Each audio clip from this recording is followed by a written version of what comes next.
I'm Gerald Eady. I was born in September the 11th, 1934. I was raised on a farm about 7 miles out in the country from Georgia and Alabama. I plowed a mule a lot of times because I was kind of the man of the house. My dad was in bad health.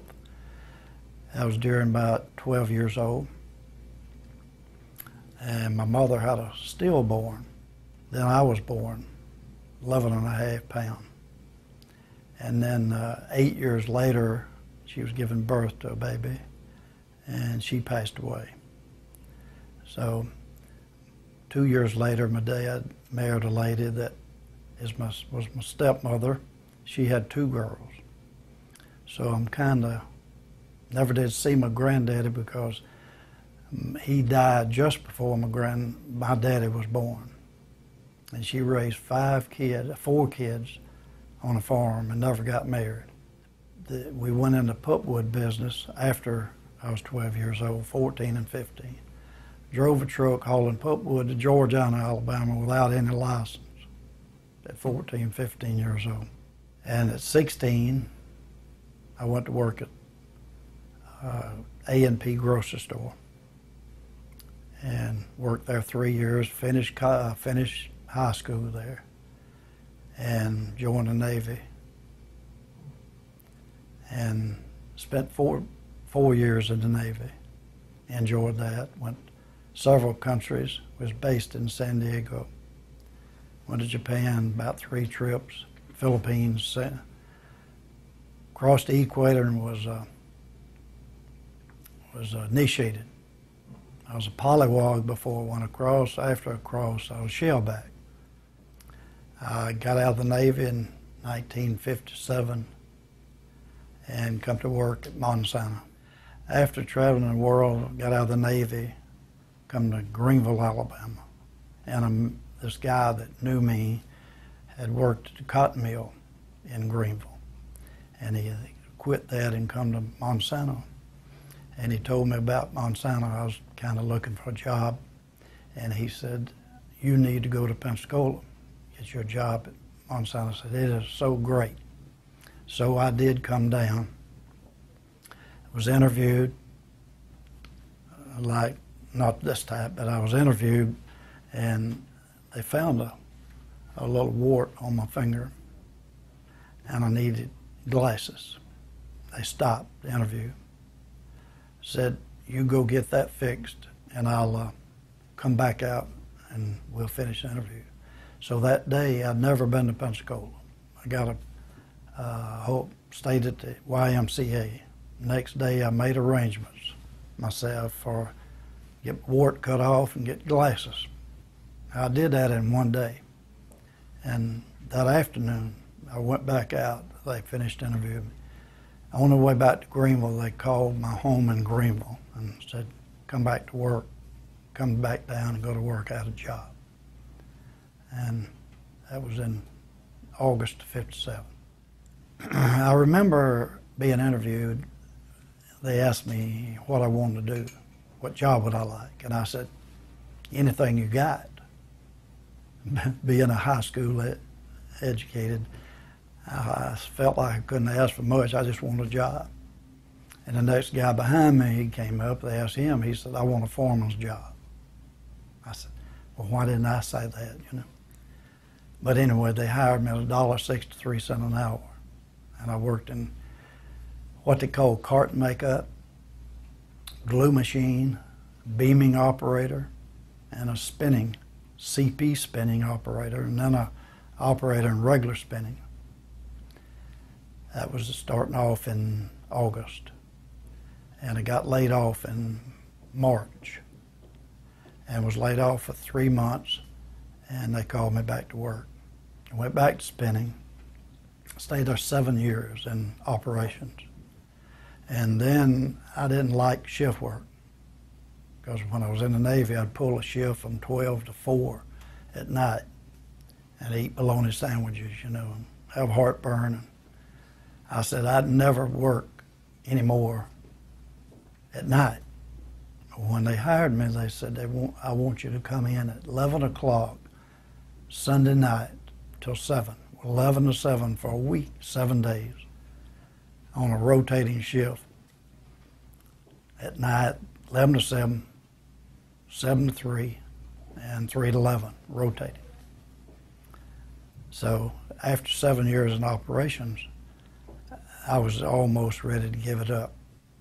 So I put in an application to go down to intermediates, maintenance, where you work days.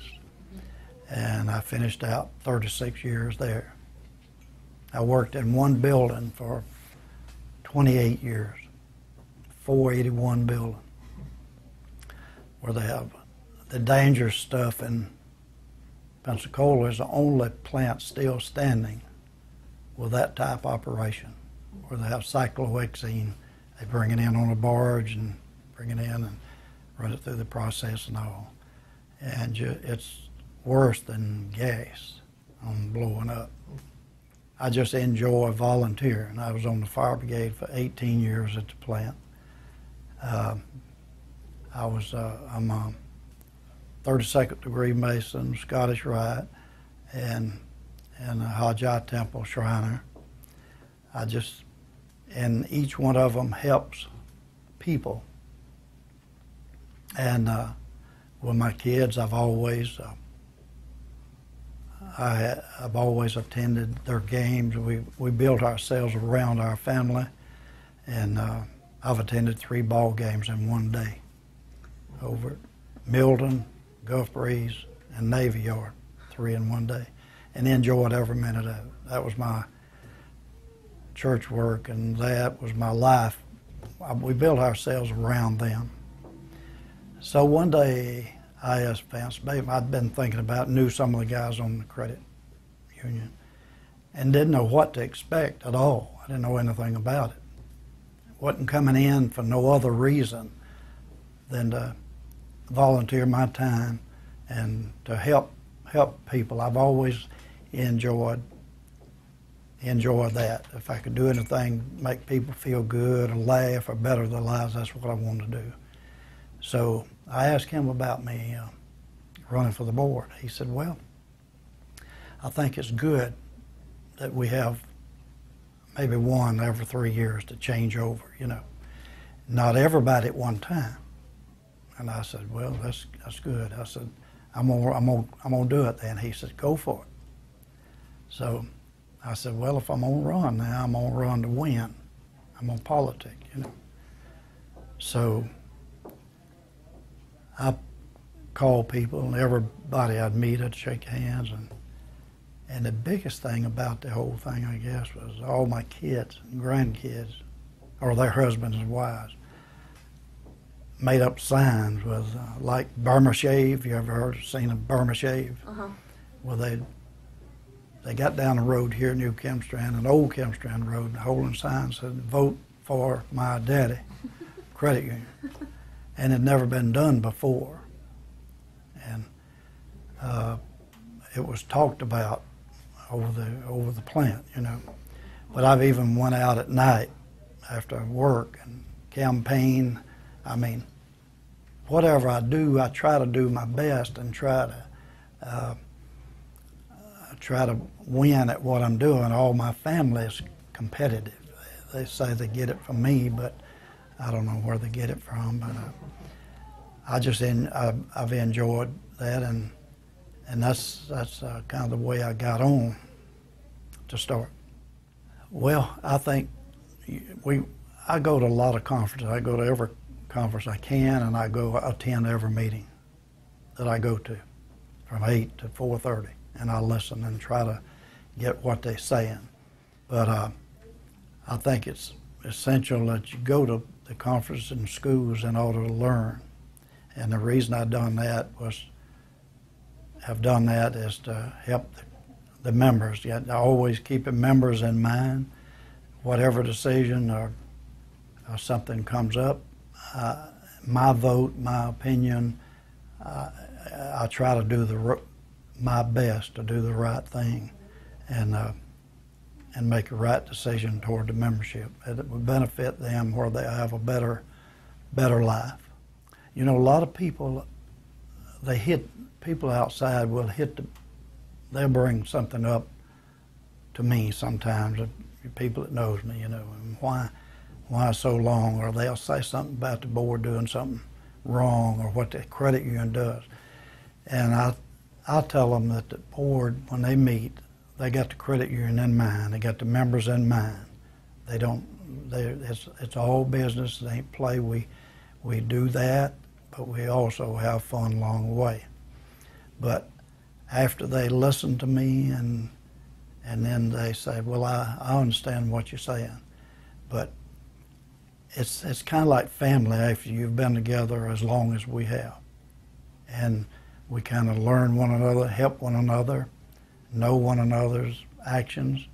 It don't really matter about the longevity. I think when they started off, this group of country boys, redneck guys, brought this thing all the way. Vance Bateman used to hire and fire when it first started. And I was on the credit union, credit committee, and we would be able to help people. You know, we could pass some that was questionable on loans, but they really, really needed the loan to survive from payday to payday. Well, the credit union people couldn't do that because of policy and restriction where we could override some and help, and I missed that. But as far as a group, I don't see anything wrong with a group longevity. Vance is I think he's had the most influence. You know, when he was on the board of the league, Florida League, he was the first volunteer most valuable person in Florida. His is in the pictures in the Hall of Fame, and I think Fred has got there, that one. About 3 of our guys. I think Chris Brooks has got that. But you have to work for it. Put in a lot of time, a lot of hard work. I don't think short-timers would be able to do that. I would never be able to. I'm too old to get that far, because these guys has been around and they know what's happening. But that was one of my most memorable and thing, and the best thing that I've been through is when we changed from state charter to federal. That was the second best. The best thing that I've been through is my part of it. One member of the board can't do nothing. And he's absolutely nothing. It's a total board that does it, whatever decision is made. So our hiring Chris Rutledge, I think, was a kind of the highlight of my time. He's been here several years. He's top notch. I'm gonna tell you, he thinks ahead, way ahead. It's easy for him to do. I know he looks after the members, because the member can call me and we can't do nothing, but they don't understand that. They know that we own the board, but you can't, we don't have any authority. So I just call Chris, I see him, and, hey Chris, this guy's got a problem. And he's mad. The members, some of them get they get mad enough to fight. But they'll talk, and I'll say, I'll handle it. I'll see the CEO, and I'll call him and give him a name and number, and I forget it. He takes care of it daily, that quick. And that's what he looks out after his employees. They don't have to do too many great things to be rewarded. He likes to reward the people that deserves it. We would really miss him if he were to leave, or we'd get somebody else. Of course, he looks out after the board. I can remember one statement he made when I hadn't been interviewed, but we've been interviewed, a lot of people, and I'd listen. And he said, what I'd like this board to do is just tell me where you want to go. Direction. Give me direction and tell me what you want to do and where you want to go. And it's just like you being on an airplane. You just lean back and relax, and I'll take you there. And he has. He's done that. He is top-notch guy, I'm going to tell you. He'd be hard to beat. And that's one of my, of course, one of my questions was to him being uneducated like I am, you know, no more, even though I went to PJC and all, but I said, one of my questions was, I said, what would it take for you to lie to this board? He said, well, I know, you know, said, I just can't think of anything that would do that. It sounded good to me, you know, because there's a lot of people lie to you in this world. And so he hadn't been one of them. I found him to be truthful in anything he does, in dealings he does. My second was changing, really, I think, from state charter to federal charter was, I remember Chris mentioned that. And I said, Chris, this board's not going federal. You can forget that. They too hung up on federal. You know, I'd been to conferences and heard the pros and cons, and I thought federal was the way to go myself. It's got more advantages and some disadvantages, I guess they tell me. But he gave us the information he had, presentation. And when he finished, I said, Chris, you're the best Baptist preacher I ever heard in my life. He's still a Baptist preacher, but I'm gonna tell you. We hired somebody in there, used to be with NCUA, retired, and he took us through the process easily. It was a good transformation by him doing that. Of course, you know, Chris was an auditor, NCUA auditor to start with, so he's kind of sharp in that direction. You know, he kind of knows what he can do in a way and what you can't do already. So we number one camel ratio, which is you can't get any higher than that. And we used to be, over the years, we would be audited a lot, every 6 months or less, every 3 months, every quarter. And the ratio we've had a camel rating of 3 and kind of a 4. You know, they really frown on that. You just before telling the board to go home and firing everybody else, they take over. Of course, Chris done good all of his time. He didn't make. Chris's thing was he was more one of us, you know, as far as salary. He'd say, y'all just pay me what you think I'm worth, what you want to. So he didn't get as much, and I've told him he was kind of crazy to say that, you know, to the board. He needed to set a number. But it's been a good ride. I would miss. It's the best. It seems kind of like family.